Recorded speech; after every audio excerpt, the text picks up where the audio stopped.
ఇప్పుడైనా ఆశించిరావా, ఇప్పుడైనా ఆశించిరావా.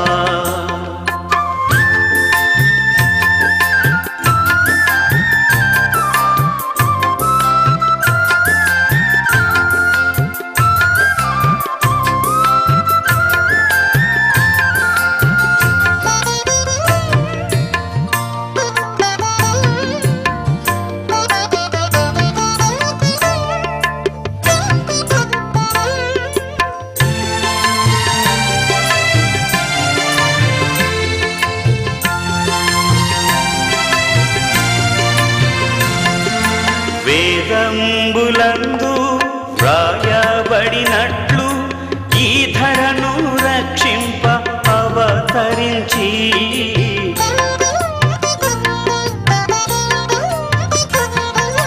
వేదంబులందు వ్రాయబడినట్లు ఈ ధరను రక్షింప అవతరించి, బలియాగమైన ప్రభుయేసుగాక మరి ఎవ్వరైనను కలరా.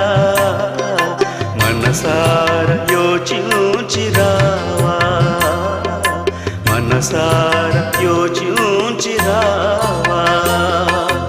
ఏ సాటి లేని యేసుని ప్రేమ ఎప్పుడైనా రుచించినావా, ఇప్పుడైనా ఆశించిరావా, ఇప్పుడైనా ఆశించిరావా.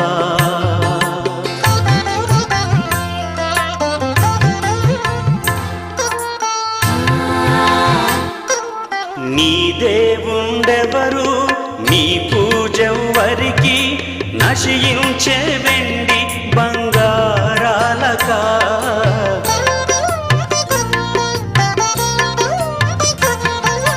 నీ దేవుండెవరు, నీ పూజెవ్వరికి, నశించే వెండి బంగారాలకా. నిజ దైవమెవరు, నీ రక్షకుడెవరు, నీవెన్నడైనా తలచావా, నీకున్నలో తిరిగినావా, నీకున్నలో తిరిగినావా. ఏ సాటి లేని యేసుని ప్రేమ ఎప్పుడైనా రుచించినావా, ఇప్పుడైనా ఆశించిరావా, ఇప్పుడైనా ఆశించిరావా.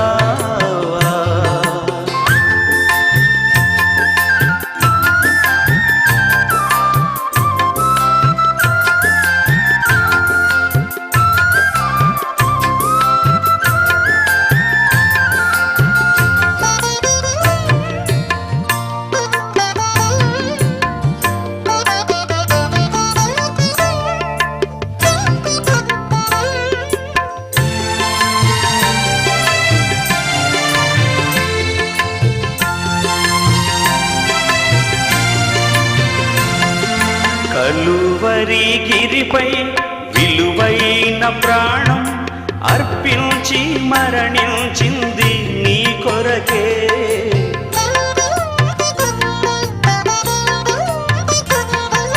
కలువరి గిరిపై విలువైన ప్రాణం అర్పించి మరణించింది నీ కొరకే.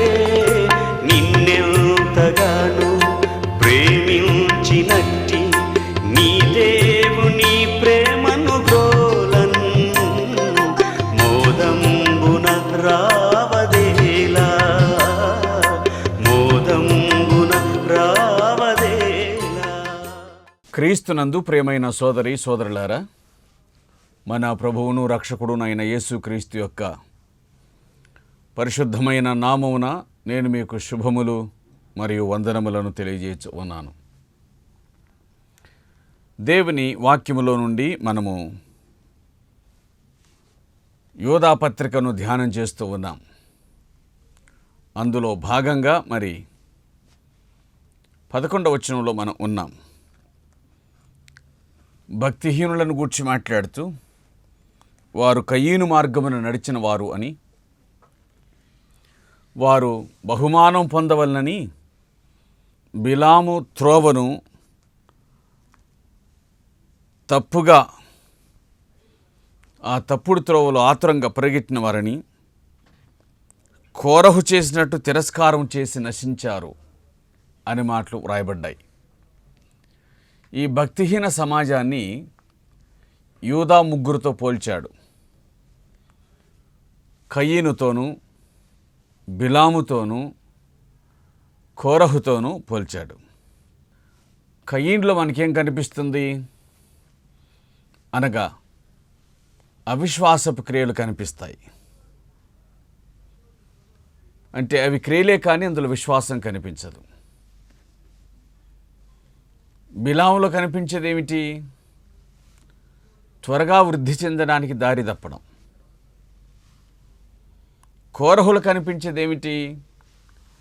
దేవుడు ఇయ్యని అధికారాన్ని అడ్డదారిలో సంపాదించుకోవటం. మూడు కూడా తప్పుడు త్రోవలే, మూడు తప్పుడు దారులే. వీటిలో పడి మనిషి ఏదో సంపాదించుకోవాలని, సాధించుకోవాలనే తాపత్రయాన్ని కలిగిన వాడుగా మనకు కనబడతాడు. ఫలితం ఏమిటి అని అంటే సంపూర్ణంగా నష్టపోవడం, నాశనము కావడమే. కయీనేమయ్యాడు? శపించబడ్డాడు. భూమి మీద అతడు ఒక యాత్రికునిగా, ఒక సంచారిగా అతడు మారిపోయాడు. దేశదిమ్మరైపోయాడు. ఎంత విచారకరమైన సంగతి! ఒక యాత్రికుడు, ప్రయాణికుడైనా ఒకవేళ తనకేదైనా గమ్యం ఉంటుందేమో, ఒక గురి ఉంటుందేమో, దేశదిమ్మరికి అవేమి ఉండవు. ఇది విచారం. అతడు హంతకుడయ్యాడు. అతడు అపవాది చేతిలో వాడబడిన తొలి మనుష్యుడయ్యాడు. తదుపరి బిలామును గూర్చి మనం విన్నాం. బిలాము ఎవరు అని అనగా, బిలాము ధనాపేక్ష కలిగిన వాడు. తను అనుకున్నది సాధించడానికి దేవుని సమాజాన్ని పాడు చేసినవాడు. కోరహు తిరస్కారం అని వ్రాయబడి ఉంది. సంఖ్యాకాండం 16వ అధ్యాయం కోరహు యొక్క తిరస్కారాన్ని గురించి మనకు గుర్తు చేస్తూ ఉంది. వీరందరూ కూడా లేవి వంశస్థులు లేక లేవి గోత్రీకులు. ఇతడు అధికారాన్ని సంపాదించుకోవటానికి, దేవుడు ఇవ్వని దాన్ని సంపాదించుకోవటానికి, తనకు నచ్చిన పీఠం మీద అధిష్ఠించటానికి ఇతడు ప్రణాళిక వేశాడు. దేవుడు ఇవ్వనటువంటి దాన్ని లాక్కొని సంపాదించుకోవచ్చు అని అనుకున్నాడు. దేవుడు ఇవ్వని దాన్ని బలగం చేత కొట్టేయచ్చు అనుకున్నాడు. దేవుని చేతిలో వాడబడుచున్నటువంటి దేవుని దాసులను అనగా మోషేను ఏ విధం చేతనైనా సరే భయపెట్టవచ్చు అని అనుకున్నాడు. కాబట్టి అతని జీవితాన్ని గూర్చి ఈ 16వ అధ్యాయం సంఖ్యాకాండం మనకు తెలియజేస్తుంది. 16వ అధ్యాయం సంఖ్యాకాండం. లేవి ముని మనుమడు, కహాతుకు మనుమడు, ఇస్హారు కుమారుడగు కోరహు. ఇతడు రూబేనీయులలో ఏలియాబు కుమారులైన దాతాను, అభిరాములను, పెలె కుమారుడైన ఓన్ను యోచించుకొని ఇశ్రాయేల్లో పేరు పొందిన సభికులను సమాజ ప్రధానులైన 250 మందితో మోషేకి ఎదురుగా లేచి అని వ్రాయబడి ఉంది. కేవలం లేవీలే ఒకవేళ మోషేకు వ్యతిరేకంగా తిరుగుబాటు చేశారేమో అని అనుకుందాం అనుకుంటే, రూబేనీయులు ఉన్నారు అనే మాట దేవుని వాక్యం చెబుతుంది. కాబట్టి గోత్రం కాదు, కులం కాదండి. చెడిపోయింది మానవ మనస్సు. మనసు చెడిన వాడు ఎవరితోనైనా కలుస్తాడు. మనసు చెడినవాడు మనసు చెడిన మరొకనితో అతడు ఎట్టివాడైనా కలుస్తాడు, ఎవరైనా కలుస్తాడు. కాబట్టి మనసు చెడిపోయినటువంటి ఇద్దరు ఇక్కడ మనకు కనిపిస్తున్నారు. దాతాను, కోరహు, ఆ తర్వాత ఇంకా కొందరు పెద్దలు, అబీరాము లాంటి వాళ్ళు.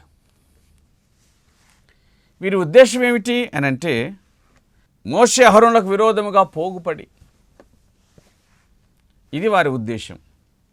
దేవుని దాసులకు వ్యతిరేకంగా పోగుపడ్డం అనేటువంటిది ఉందే, అది వీరి ఆలోచనగా మనకు కనబడుతుంది, వీరి ఉద్దేశంగా మనకు కనబడుతుంది.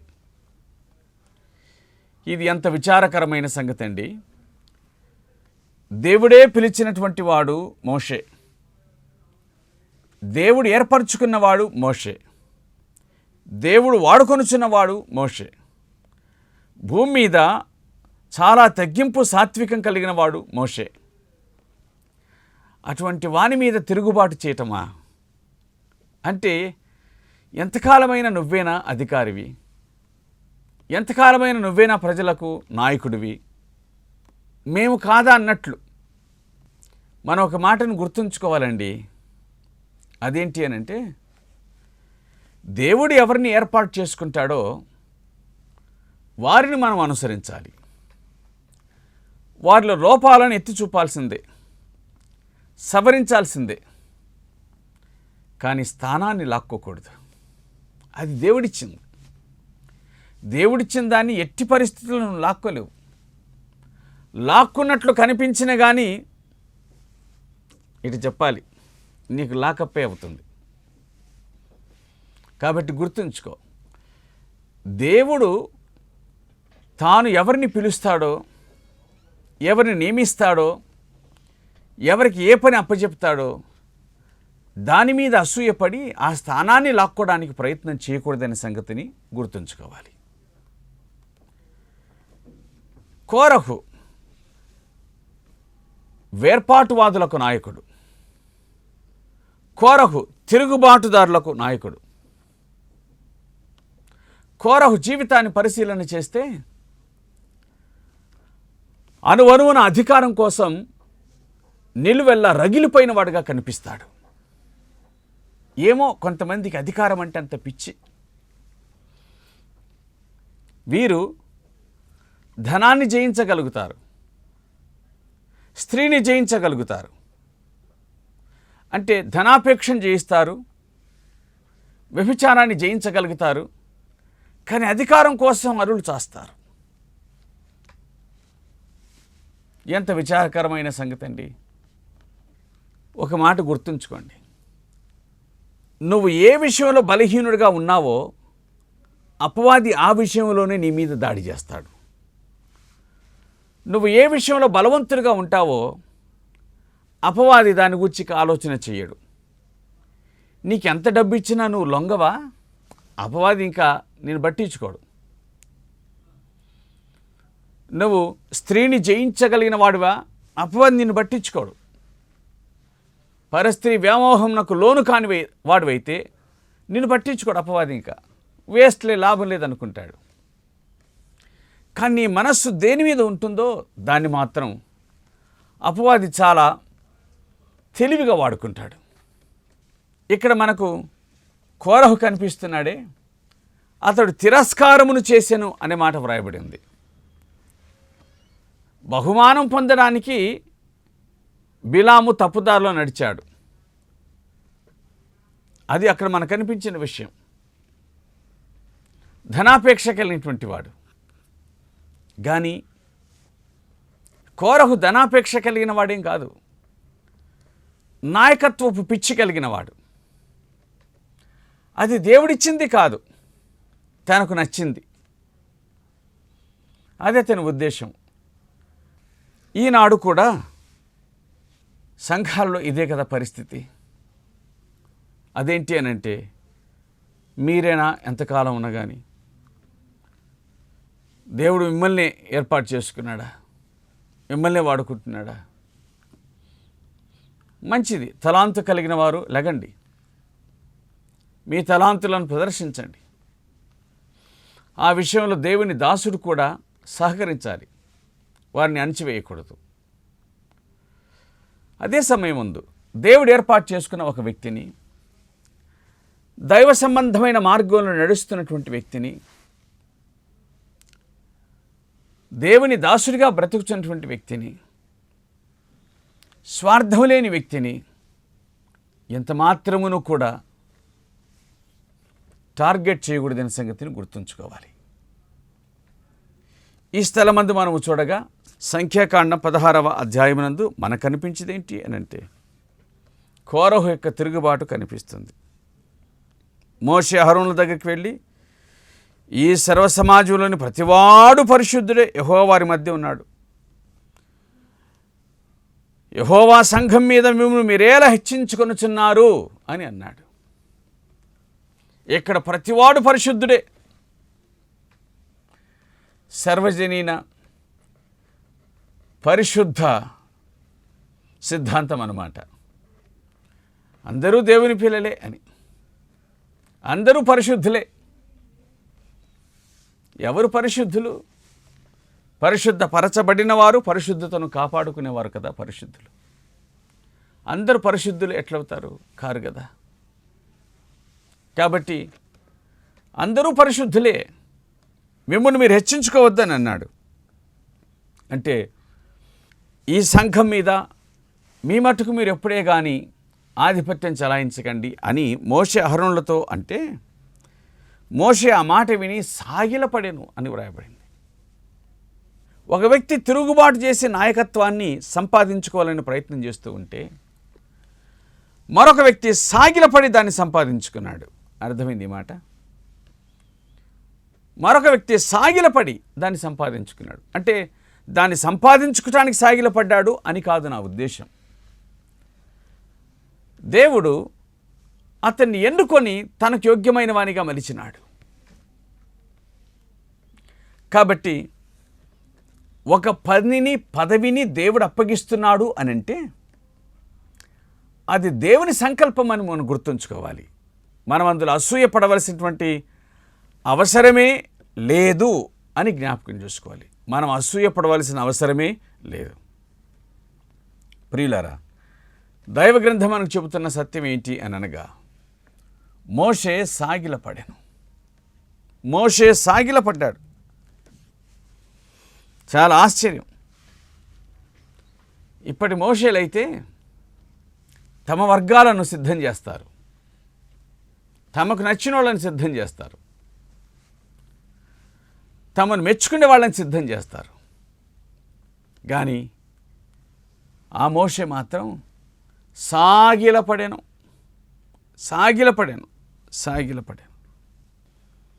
చాలా ఆశ్చర్యకరమైన సంగతి. ప్రతి మనిషి యొక్క ఒళ్ళు జలధరించేటువంటి పరిస్థితి. ఇంత గొప్ప దేవుని దాసుడు సాగిలపడ్డాడా? ఆ తర్వాత కోరహులు, అతనితో కూడా ఉన్న మిత్ర బృందం చేయరాని పనులు చేయటానికి తీర్మానం చేసుకున్నారు. మోషే ప్రార్థన చేసినాడు. ఇది మనకు ఒక గొప్ప మాదిరి అని గుర్తుంచుకుందాం. మనుషులు నిందించే వాళ్ళు నిందిస్తూనే ఉంటారు, దుఃఖపెట్టే వాళ్ళు దుఃఖపెడుతూనే ఉంటారు, బాధించే వాళ్ళు బాధిస్తూనే ఉంటారు, తిరుగుబాటు చేసేవాళ్ళు తిరుగుబాటు చేస్తూనే ఉంటారు. తోడుగా ఉన్న దేవుడు తోడుగానే ఉంటాడు, ఎప్పుడు విడిచిపెట్టిపోడు కదా. కాబట్టి దేవుడు మోషేకు చెప్పిన మాట ఏమిటో చూడండి. 5వ వచనం, సంఖ్యాకాండం 16:5. తనవాడెవడో పరిశుద్ధుడెవడో రేపు యెహోవా తెలియజేసి వాడిని తన సన్నిధికి తీసుకొని రావచ్చును. ఇలాగు చేయడి, కోరహును అతని సమస్త సమూహం మీరును ధూపాత్రలను తీసుకొని వాటిలో అగ్ని ఉంచి రేపు యెహోవా సన్నిధి వాటి మీద ధూపద్రవ్యం వేయడి. అప్పుడు యెహోవా ఏ మనిషిని ఏర్పరచుకున్న వాడే పరిశుద్ధుడు. మరి ఇటువంటి పనులకు ముందు ఉండేది లేదు, కానీ తిరుగుబాటు చేయడానికైతే ముందుంటారు. విచారకరమైనటువంటి విషయం. మోషేలాగున ప్రార్థన చేశాడు దేవునికి, దేవా నువ్వు నన్ను పంపినావనే సంగతి వీళ్ళు తెలుసుకునేటట్లుగా, నువ్వు నన్ను పంపావు అనే సంగతి వీడు తెలుసుకున్నట్లుగా ఈ అవిధేయత నిర్మూలించమని ఆయన ప్రార్థన చేసినాడు. చాలా ఆశ్చర్యకరమైన సంగతి. ఆయన ప్రార్థన చేశాడు. దేవుడు మోషే ప్రార్థన విన్నాడు. దేవుడు నాయకుడి ప్రార్థన విన్నాడు. ఫలితమేంటి అనగా దేవుడు తన దాసుల ప్రార్థనలకు జవాబునిచ్చి వారి సమస్యల్లో వారికి ఊరట కలిగించేవాడు అనే విషయం దేవుడు రుజువు చేసినాడు. జ్ఞాపకం చేసుకుందాం ప్రియులారా, ఆలోచిద్దాం సంగతి. ఆయన ఏం చేస్తాడు అని అనగా తన సేవకులను ఆయన కాపాడుతాడు, తన పిల్లలను ఆయన ఆదరిస్తాడు. గుర్తుంచుకోండి, తిరుగుబాటు చేయటం అనేటువంటిది సులువు. తిరుగుబాటు చేస్తే నువ్వు హీరోలాగా కనిపించవచ్చు. తిరుగుబాటు చేస్తే నువ్వు చాలా గొప్పవానిగా కనిపించవచ్చు. కానీ తిరుగుబాటు కాదు కావాల్సింది. భక్తి జీవితంలో తగ్గింపు కావాలి. మోషే నా ఇల్లంతట్లో సాత్వికుడు అని అన్నాడు. సంఖ్యాకాండం 12వ అధ్యాయం 3వ వచనం. మోషే భూమి మీద ఉన్న వారందరిలో సాత్వికుడు. దేవుని ఇల్లంతట్లో నమ్మకమైన వాడు, భూమి మీద ఉన్న వారందరిలో సాత్వికుడు. ఎంత గొప్ప మాట అండి. సాత్వికుడు, సాత్వికుడు. ఈ మెత్తనితనమే కదా సేవకుల దగ్గర ఉండాల్సింది, ఒక క్రైస్తవం దగ్గర ఉండాల్సింది. అది కూడా లేకపోతే ఎలా? ప్రియులారా, సాగిలపడిన మోషే తిరిగి లేచాడు.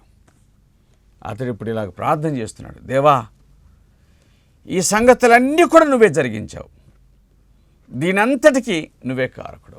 అంటే ఈ సంగతులన్నీ నువ్వు జరిగించావు, నీ ప్రజలందరినీ తీసుకొని వచ్చావు. అసలు నా ద్వారా జరిగినవన్నీ నీ ద్వారా జరిగినవి. నేను నీ దాసులను, నువ్వు ఆజ్ఞాపిస్తే నేను అనుసరించేవాడను. ఇంకంతకంటే మించి నాలో ఏముంది అని ప్రార్థన చేస్తే, ప్రార్థన చేయటమే కాదు, అతడు హెచ్చరికలు జారీ చేశాడు. ఎవరెవరైతే వీరి గుడారాలకు సమీపంగా ఉండారో వారు వెళ్ళిపోండి అని అన్నారు. వెళ్ళిపోయారు. ఈ కుటుంబాలు మాత్రం నిలిచాయి. దాతాను, అబిరాము, కోరహు, వారినందరినీ దేవుడు శిక్షించాడు. వారందరినీ దేవుడు శిక్షించాడు. ఎలాగంటే ఆయన చేసే ప్రార్థనలో ఇలాగున ఉంది. సంఖ్యాకాండం 16వ అధ్యాయం 29-30 వచనాలు. మనుషులందరికీ వచ్చు మరణం వంటి మరణం వీరు పొందిన ఎడల, సమస్త మనుషులకు కలిగినదే వీరికి కలిగిన ఎడల యెహోవా నన్ను పంపలేదు. అయితే యెహోవా గొప్ప వింత పుట్టించడం వలన వారు ప్రాణములతో పాతాళంలో కూలినట్లు భూమి తన నోరు తెరిచి వారిని వారికి కలిగిన సమస్తమును మృంగివేసిన ఎడల వారు యెహోవాను అలక్ష్యం చేసిన వారిని మీకు తెలియను అనెను. ప్రియులారా, వాక్యం చెబుతున్న సత్యం ఏమిటి అని అంటే, దేవుని కొరకు రోషము కలిగి బ్రతికినటువంటి దేవుని దాసుడు తిరుగుబాటును సహించలేకపోయాడు. తాను ఇచ్చివేస్తే ప్రజలు క్షేమాన్ని అనుభవిస్తారు అనేటువంటి గ్యారెంటీ లేదు కదా. తాను అప్పగిస్తే వీళ్ళు చూసుకుంటారు అనేటువంటి భరోసా లేదు కదా మోషేకు. ప్రజలను పీడించడానికి రెడీ అవుతున్నారు వీళ్ళు. దేవుని వాక్యం చెబుతుంది, దేవుడు దానంతటినీ ఖండిస్తూ ఉన్నాడు. ఒక గొప్ప వింత శబ్దం పుట్టింది. భూమి నోరు తెరిచింది. కోరహు సంబంధులందరినీ మింగివేసింది. వారిని సంబంధులను పాతాళము ప్రాణంతో మింగేసింది. భూమి వారిని మింగివేసెను. వారు సమాజంలో ఉండకుండా నశించిరి. ఈ ముగ్గురు జీవితాల్లో మనకు కనిపించేది నాశనమే కదా. ఒకడు శాపగ్రస్తుడై దేశదిమ్మరయ్యాడు.